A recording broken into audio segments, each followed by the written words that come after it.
Facebook আর টিকটকে video করতে দেখে পাড়া প্রতিবেশী আর আত্মীয়স্বজনরা যারা আমাকে দেখে খারাপ মন্তব্য করেন তারা একদিন জিজ্ঞেস করবেন ফেসবুক থেকে এত টাকা ইনকাম করা যায়, আমাদেরকে একটু শেখাবি? ইনশাল্লাহ সেদিন আসবে। ভালো খারাপ সবার মধ্যে বসবাস করে, শুধু মানুষের নজরে আসার আগ পর্যন্ত।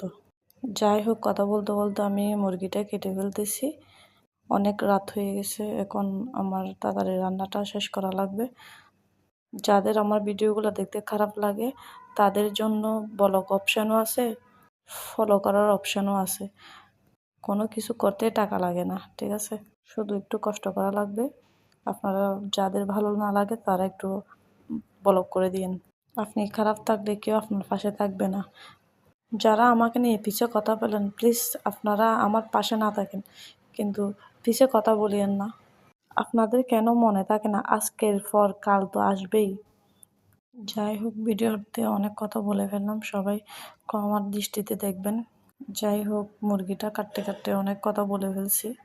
আসলে যেগুলা ভাবতেছিলাম সেগুলাই বলতেছি। আমি না কাজ করার সময় অনেক কিছু আমার বাবাই, সামনের জীবন, পিছনের জীবন, কি কি ঘটে গেছে, কি কি হয়েছে না হয়েছে, সব কিছু আমারে বাবাই। সব কিছু তো কাজ করার সময় ভাবি। জীবনটা অনেক অদ্ভুত, তাই না?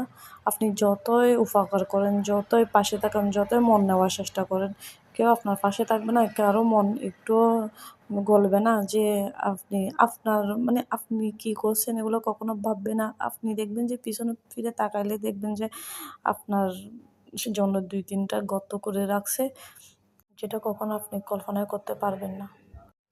যেগুলা ঘটবে সেগুলো আপনার ভাবনার বাহিরেই ঘটবে। পৃথিবীর মানুষগুলো এমন স্বার্থপর হয় কেন?